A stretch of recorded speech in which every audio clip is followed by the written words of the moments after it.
Solid 4 Integral Podcast.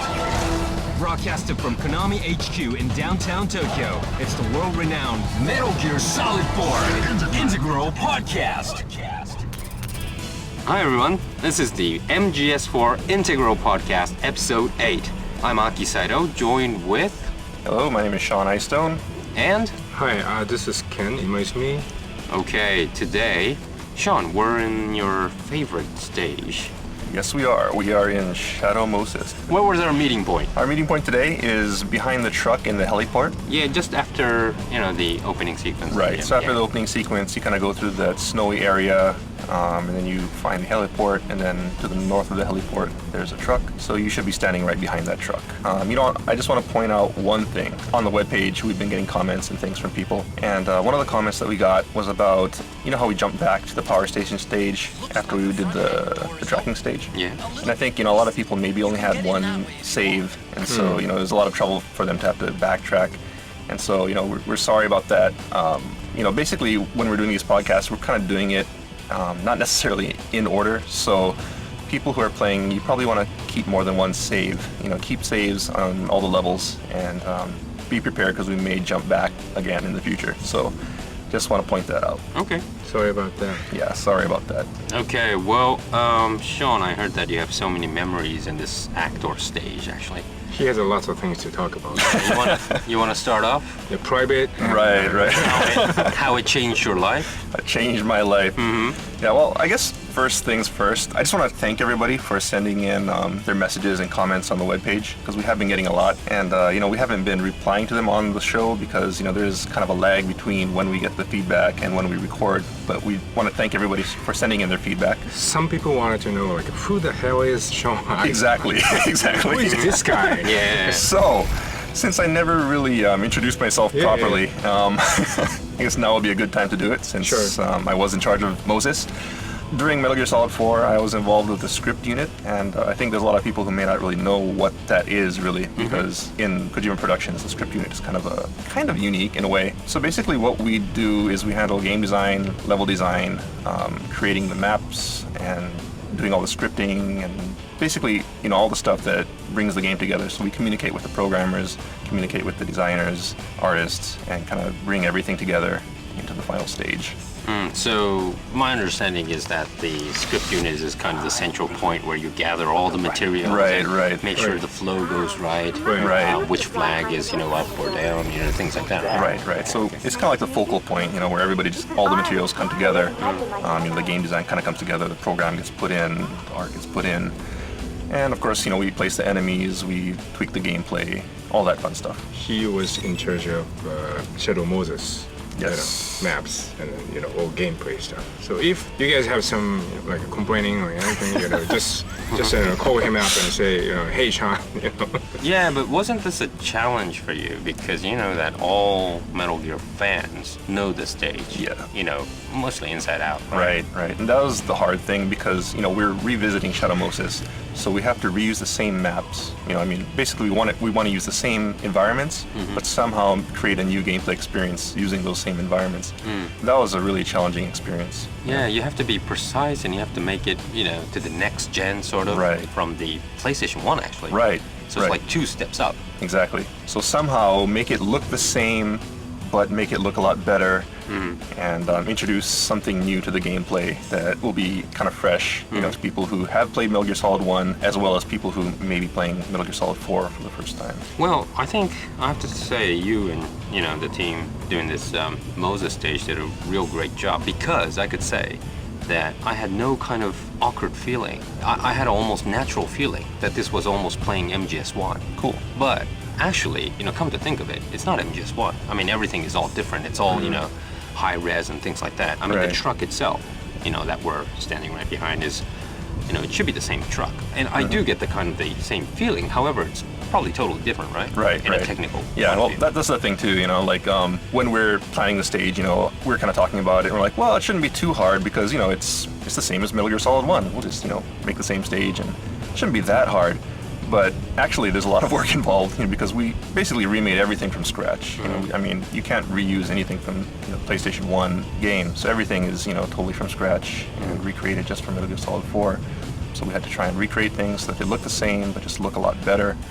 And also, a lot of effort was put into the environment effects, like the snow. Yeah, well, we had a hard time to create this snow. Snow was quite obvious because I thought that it looked a lot colder than MGS1 because you get all the snow sticking on the cameras and things like that. But it was more like really kind of how do you say, not foggy but very snowy in a way. And you can't really, and you feel the coldness, and also there was snow on there actually at the beginning, so you feel like you're really in a hollow place, but still you have that same nostalgic feeling.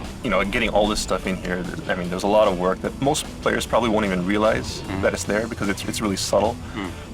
Just all these effects that go into making this snowy environment look great, like the mist, like the snow falling from the sky, the snow that actually sticks to Snake. The longer you stay out in the snow will build up on his body. There's his breath coming out, little flakes of snow falling off of his suit, the snow sticking to the camera.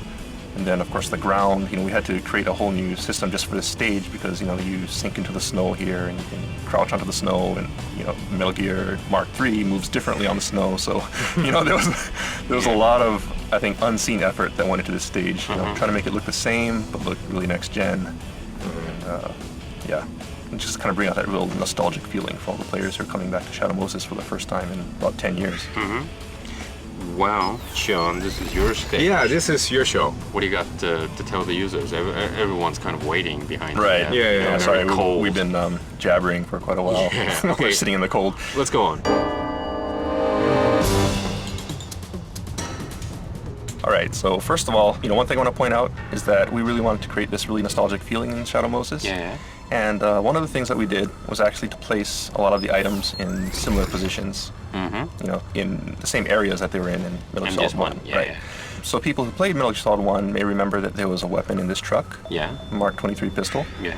And this time you'll see that the truck is closed, but if you crawl under the truck,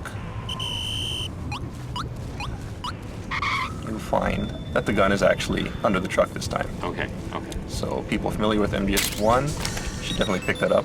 And one other hidden thing about this gun is if you go into your menu, the weapons, and equip it in your weapons, then return to the game, and when you equip this and ready it, you draw it to fire, you'll hear Snake reminiscing about this gun. Yeah. And you're back in Shadow Moses, you're here with the same gun.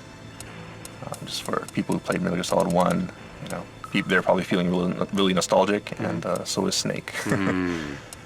All right, so anyway. Details. Yeah. Okay. More details. More details. Okay, give me more details. Okay, another thing, we wanted to create this really nostalgic aspect to Shadow Moses, and another aspect of that was to have, the same songs from Metal Gear Solid 1, the same music, and so we really wanted to include, the theme song, The Best Is Yet to Come, and so, of course, you'll hear that when you first come in to the heliport area, but one thing to point out, and I think most... Just like old times.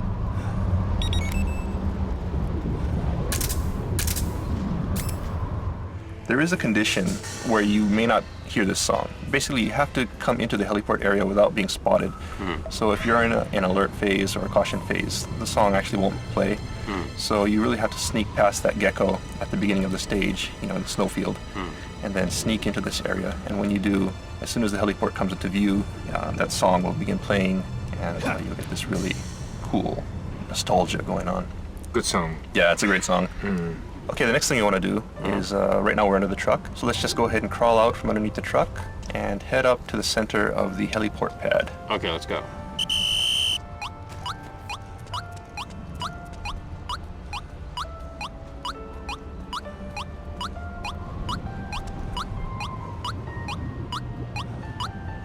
Okay, what happened? Oh, there's another item right in the center. There's an item right in the center, which people remember was here in Metal Gear Solid 1 as well. Chaff grenade. In addition, when you come to the center of this heliport, you should be hearing some voices right now. Yeah. So of course, it's a scene from Metal Gear Solid 1 where you first get introduced to Meilin. People who are playing Shadow Moses, there are these flashbacks hidden all over the stage, so be sure to look around and listen for those. There's one more thing as well. If you stand in the center of this heliport, and I think this is a secret that I think most people probably have not figured out, because it's really hard to, and most people wouldn't do this. But if you put the camera, shift it so that you're looking at Snake from above, similar to the camera angle in Metal Gear Solid 1. Top view. Top view. Yeah. And you leave it here for a while. Overhead view. Oh, Here, Snake says something. Right. So he starts talking about the overhead view, Yeah. saying how it's just like old times. The game was the top view. Yeah, overhead view, right? Yeah, right. Yeah. And you actually, I heard a tune that you got some driven points. Right. So this is actually a hidden feature, so you can get some driven points for this. People may remember that back in South America, there was, one hidden flashback on that stage as well. So for all of these flashbacks, if you listen to the end without skipping ahead, you will get driven points for that. So be sure not to run away and cut the flashback off early, because you won't get the driven points. So be sure to listen to the end. Okay. One thing also is when you came up into this heliport, you picked up some chaff grenades. And these items, of course, people will remember them from previous Metal Gear games. But in Metal Gear Solid 4, they are very useful, especially in Shadow Moses. Because, this time around, Shadow Moses is completely inhabited by robots. So you've got the gecko, you've got the dwarf gecko. And when you use the chaff, it just totally disrupts them and makes it much easier to get to the stage. So, for people who are having a really hard time with dwarf gecko, what you should do Like is me, save these chaff grenades and use them wisely, ration them out, and use them to get past the hardest areas of the stage. Actually, I remember I used this. I didn't know it worked, but I kind of used this predicting it worked. Right. And actually it got them confused, and Especially for the dwarf gecko. The Yeah, dwarf gecko I hate just them. get completely wiped out by this chaff grenade. The geckos, they'll still be able to fire at you, but it does, keep them from moving. So either way, it's a very useful weapon. Good. Okay. Yes. Some people might gonna say, like, 10 years ago, the chaff grenade was very, very, useful, and 10 years after, still the chaff grenade is useful. Yeah, As we're living in a world of information and technology and things, and Yeah, but it's still. yeah, but Ken, if someone put out the batteries off your phone, you're gonna be in trouble, right? I know, but yeah, that's true. But You're saying there should be anti-chaff grenade, So it should be countermeasures. counter chaff grenade thing. Hey, you could be right, yeah. yeah, well, some people might gonna say. And then there's gonna be a counter anti. Right. We can just say it evolved beyond the next step, right? Okay, Like they okay. countered and countered again. Okay. Yeah. Anyway. The Sean was, working really hard, and maybe, his life has been changing from this point. That something was happening.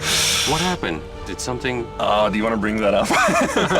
Well, I thought, you were going to talk about, like, the gameplay Okay. and then your life in My Japan. life in Japan. Yeah. Well, where to begin? Well, when I first started on Metal Gear Solid 4, it was shortly after I got married. And let me just give some advice to anyone out there who wants to start in the game industry.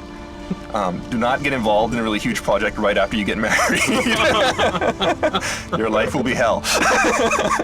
Well, Yeah, it is very tough. I mean, there's always, crunch time in these games, and especially for a game like Metal Gear, we're pulling some really crazy hours. And when you're single, that's fine, right? You can sleep in the office, you can do whatever, and it's your own time. But when you're married, things are a little different, and it's not as easy.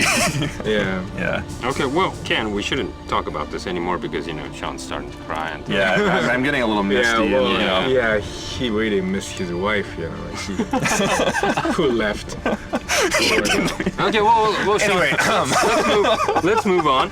Let's go to the west part. all right. West part of the what was it? The Yes. What do you so call it? This. From the helipad, Yeah. let's head to the west, Okay. and you'll see there's a storage Storage room. Yeah. to the west, and so let's just head in that direction. People may remember that the storage room was here in Metal Gear Solid 1, but you couldn't go in. This time, the doors are open, and you can go in from this room to the other adjacent rooms through a duct at the back of the room. If you look at the corner, the northeast corner of the room, you'll also see a camera. Yes, the that surveillance people- camera. Right, Yeah. surveillance camera that's also here from Metal Gear Solid 1. Right now it's not doing anything because we started the stage kind of in the middle from the back of the truck. But if you came in to this stage from the snowfield and you have The Best Is Yet to Come playing in the background and you come to this camera without being spotted by any enemies and there are no flashbacks playing or anything else like that going on, you can actually see a very special sequence. Another very hard to find hidden sequence where we actually relive the first time Snake sees these surveillance cameras in Metal Gear Solid 1. So basically we match the same camera angle and have Snake look up at the camera. You hear the flashback, surveillance camera. Surveillance camera. Right. Yeah, that one. Well, I couldn't Did you find see this. it? No, No. but I saw the demo, so I thought, I was doing something wrong. Because when I played the game, I didn't see this demo. And I was like, I know that there is a surveillance camera flashback, but I didn't see it when I'm playing the game. What did I miss? Right. I mean, what did I do wrong? I think there's some people who may not realize what the conditions are. So yeah, definitely come here while the song is playing. I didn't know this. This is a real tough Yeah, condition, isn't it's it? pretty tough. You have to come here while the song is playing without being found and without any of the the flashbacks playing in the background as well. Yeah. And you can only see this once. So if either camera will work, there's this camera here and then there's also the one in the northeast. Yeah. So either one you go to, you'll see that camera sequence. For each camera, there's one sequence. The camera sequence is really fun. Yeah. So people who played Metal Gear Solid 1, they will love it for sure. Right. Yeah, right. that's true. People get a kick out of it. So Yeah. for people who haven't seen it, go ahead and give that a try. Okay, let's get out of this room and where we head, John. From this room, if you go through this, at the back of the room, there's actually a duct that leads to the other storage rooms that you couldn't get to Metal Gear Solid 1. And this time, if you crawl through this, you can actually get some items back there, like Kiri-chan ramen. So, in this really cold stage, it might be good to eat some nice warm ramen. Well, this ramen noodle thing, I had a really hard time because, we were going to have the, but then I talked to some people from, the company. I had a big presentation to them, like, what kind of concept is this game, blah, blah, blah. But, they rejected. This is the second time because we tried it when we were making a Snake Eater. And this time, second time rejection. So I definitely want us to try one more time for the next project. If the ramen noodle will be in this series, and I definitely want to What was try. their reason for rejecting it? Because it was a war game? Or? Yeah, because of the war game, I think. They got peace concept of the, So I heard this from Ken like 10 times. yeah, so many times because I was really upset. Okay. Yeah. We're not making just killing war, Well, the killing people, the war game. This time, it's kind of difficult. Anyone you speak to that knows the game but hasn't played the game, and it's a kind of a looks like a war game. Yeah. A lot of people misunderstand that this is a kind of actually a real big anti-war, anti-nuclear. It always has been the message in MGS. That's why I like it. It's one of our favorite games. Of course, the fans who are listening to our podcast really understands what's behind it, and it has a lot of metaphors and things like that. It's really good. But for the people who generally know, it could be a little difficult. I mean, you have to play. You have to play the game to really understand. Right. All right, So Sean, what let's- he wants to tell me is, the thing was, was my fault. My presentation. Yes. That's cool. Yeah. You should have I don't taken think me. so. I mean, I'm a good presenter. So can you take me next time? Okay. I'll get you. I'll get you. Cool. All right. So anyway, so there's the Hide-chan ramen in there, but this time we're not going to get it. So let's just head back outside because there's another thing that I want to show you back up on the heliport. Okay. So let's head back to the center of the heliport. All right. Okay. Now when you get to the center here, people may remember in past Metal Gears that you could take pictures of ghosts in the game. Yeah. Right, and in Metal Gear Solid 1, there were a lot of ghosts hidden around stages, in Shadow Moses. And, well, in Metal Gear Solid 4, those ghosts are back. And most of them are in the same place. Of course, we couldn't put all of them in the same place because not every location in Shadow Moses is in the game this time, so we had to move some of them to other locations. But basically, all the staff who worked on Metal Gear Solid 1 and is still with us in Metal Gear Solid 4, their ghosts are in the game, and one of them is right on this helipad. And some people may have realized this, some people might not have realized this. But the only time they'll show up is if you take your camera out and take a picture, and you won't see it until after you take the picture. That's the way it normally works. You have to tell where you get the camera first. Right. Yeah. Of course, in order to do that, you have to get the camera first. So for people who haven't found the camera, it's actually in the Nomad. So while you're in the plane, during the interactive cutscene, you go ahead and use your Mark II or Mark III and wander around the plane, and you can actually find the camera in there. So for those who haven't gotten the camera yet, just go ahead and pick that up. And in Shadow Moses, go ahead and equip it. So we're going to go ahead and do that right now. So if you go into your menu and equip your camera and kind of aim it at the center of the heliport.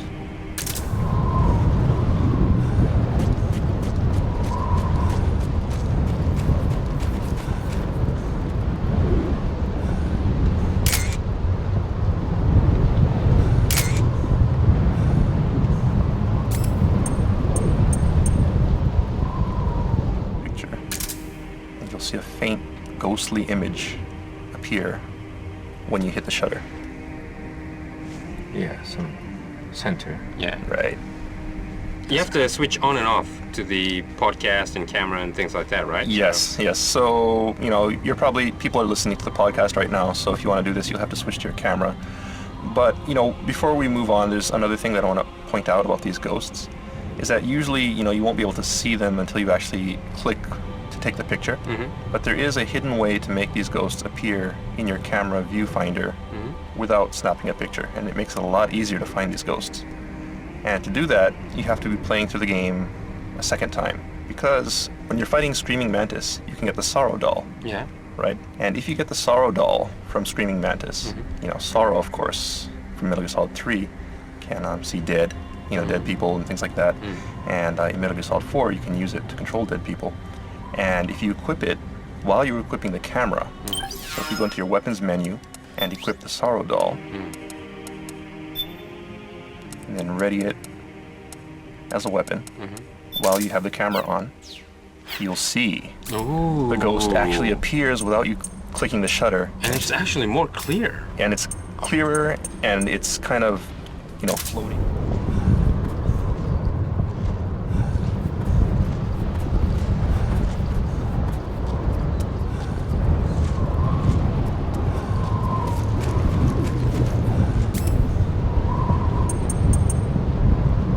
Floating, Is it very bigger eerily. as well?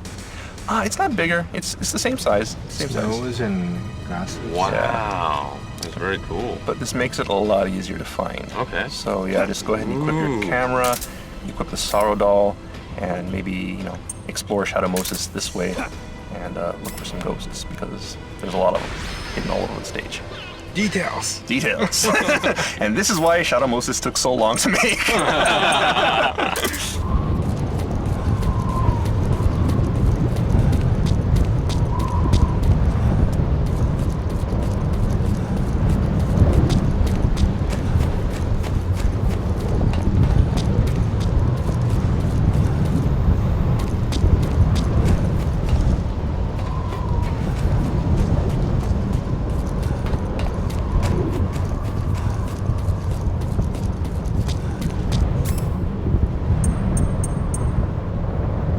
The ghost.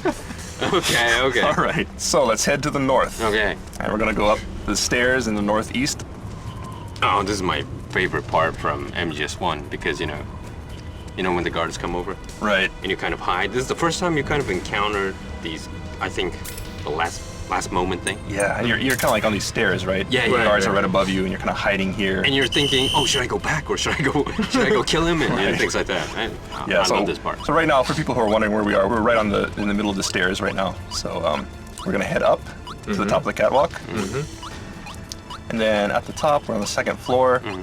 Just follow the catwalk To the left. You should be heading to the west, and you'll see the duct on your right-hand side. Yeah. So stop in front of the duct, I remember this point as well because every time you get spotted from the guards, you kind of duck into this duct and And you're trying to get in as quickly as possible, Yeah, right? yeah, The snake's yeah. like ducking down and it's very slow and the guard sees you. Yeah. But anyway, no guard here this time, so let's go ahead and duck down, crawl into this duct. And as soon as you get in, crawl a little ways and you'll hear another flashback. Yeah. This is McDonald Miller. Who is this guy? Master Miller. Master Miller. Yeah. But he sounds like somebody else. Yeah, sounds familiar. Yeah, sounds pretty familiar. Yeah. Who was it? Somebody else in Metal Gear Solid 1, right? Oh yeah. It is a long duct. Hey, what is a long happens? duct. Yeah, what happens if you kind of look down? You can look down. You can see, look into the other rooms or peek out through the grates and see the, dwarf gecko crawling around. So Okay. you can go ahead and do that. But this time the duct, is just one way, so just go ahead and follow it to the end. If you follow these rats, they'll lead you out. So Oh, the rats are still here. Yeah, the rats are still here, so you won't get lost. Okay, so when you get to the end of the duct, you pick up some iPod music. This was the Warhead storage. Yeah. Background music from the original Metal Gear Solid 1. Mr. Muraoka composed this music, right? Yeah. We're talking to Mr. Muraoka about this music, and he was talking about how insanely difficult it was to make this on the original PlayStation. Back in those days, you had to load all of the sound into memory and basically call everything by hand. I see. It's not like you could just stream audio from, a disc or, load everything into memory like we do now. Yeah. That's just realize, listen to the quality of this background music and realize that this all had to be done by hand. Okay. Shall we move on? Yep. All right, so next let's just go ahead and climb out from this duct. So go to the edge, press the triangle button, and you'll swing down and hang from the edge of the duct. And be careful when you drop down here because, there are the dwarf gecko patrolling. So drop down. So let's go to the end of the catwalk behind this some kind of Small container. Container at the end of the catwalk here.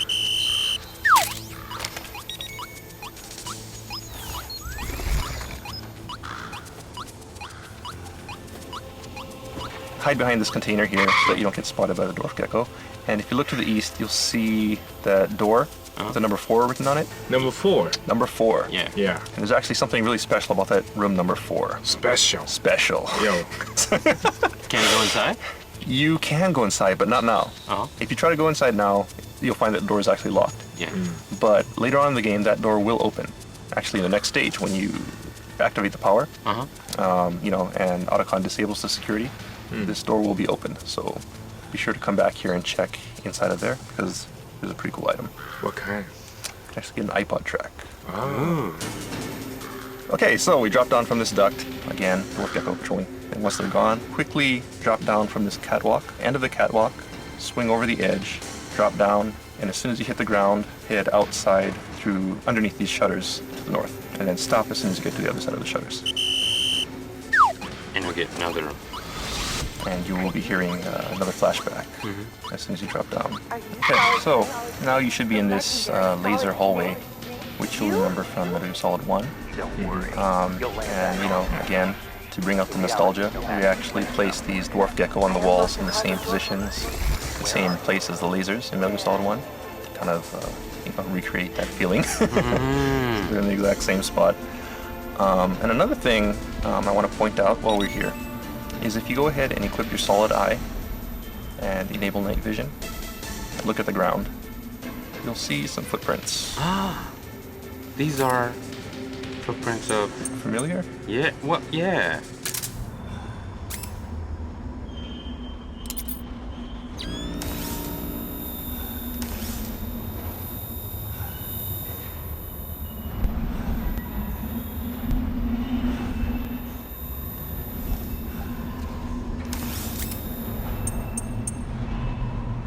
Footprints of. Familiar? Yeah. What? Yeah. There's 2 footprints. Right. And people may recognize one set from South America Yeah. during our tracking Right. mission. The heels. Yep, the heels. So you can deduce that Naomi was here. And the other pair of footprints actually belongs to Vamp. Yeah. He also kind of does that vamp walk. Yeah. Yeah, over here. Yeah, He's he was trademark turning. Vamp walk. Yeah. Look around on the ground and you see their footprints here and there. So people who want to do that can go ahead and take a look. Okay, so now let's go ahead and move through this hallway. So we're going to head to the north, and just be sure not to get spotted by these lasers. So wait till you can run through and run under these lasers. Get to the end. Okay. All right. Okay. You're out in the canyon. Okay, we stop here? Yeah, so let's stop here. So, once again, we're out in the snow, and you'll hear another flashback.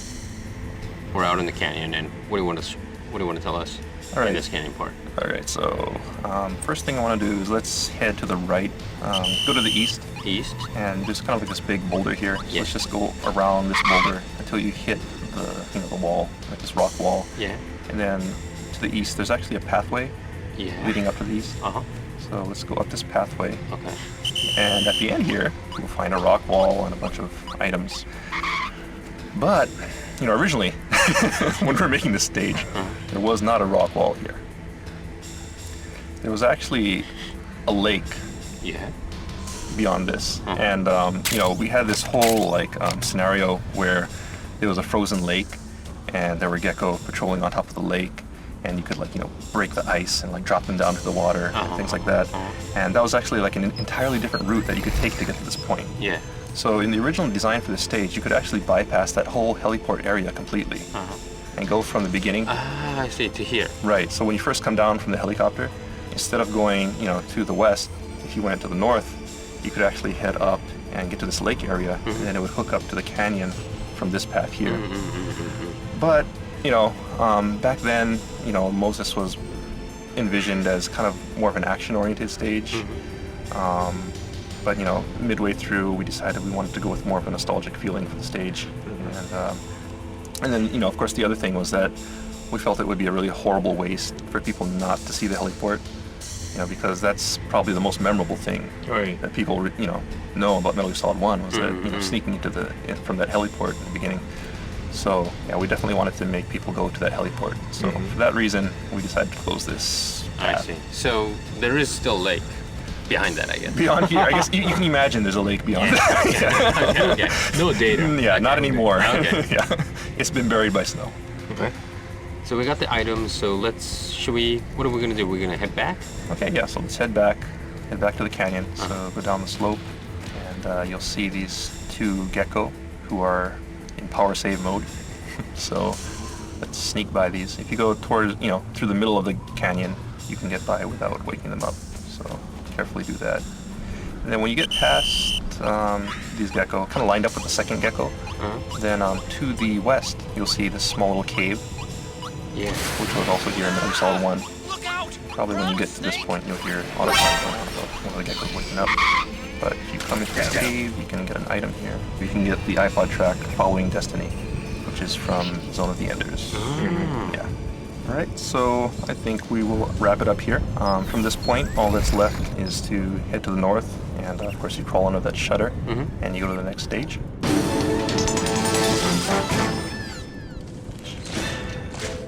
We still get a lot of requests about Zone of the Enders, don't we?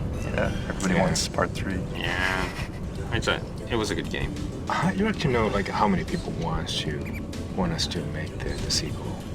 Yeah, well, because a lot of the Kojima Productions KJP fans, Zone of the Enders or Bokutai or other products as well, like even Snatcher or Police Notes, not officially even released in some areas, but Right. people still know and say we want this officially or want a sequel to it.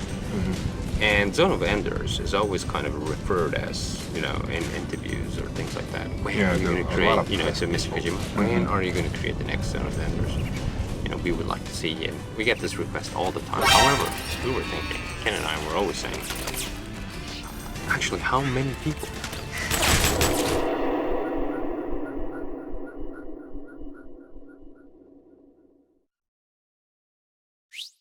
So, guys, if you're listening, and tell us not about you, but your friends who are like casual Metal Gear fans, if they're interested or not. Yeah. Don't lie, okay? But Don't inflate the numbers. yeah, we just want to know, purely, if it's really, of course, as Hideo's been always saying, he would like to do this when he has time, but there's always sacrifices. If he does that, you'll get to see the latest new Hideo's thing even later. So that's kind of a trade-off, isn't it? Right. But if there's so many people wanting to see Zone of Enders, why not put the priority on top a little further up?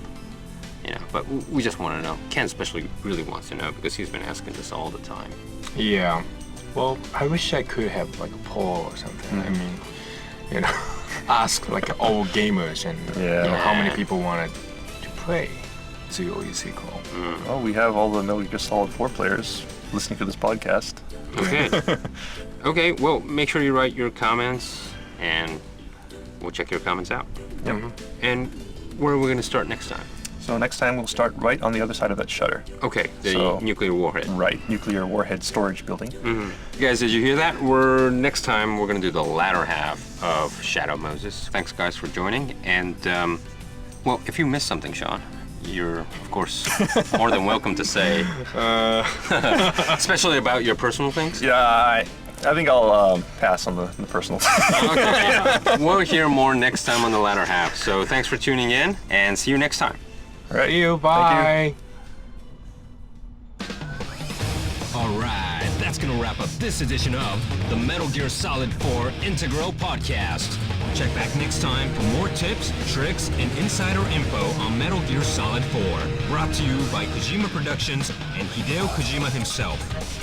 Make sure to send in your comments to Hideo Blog. See you next time.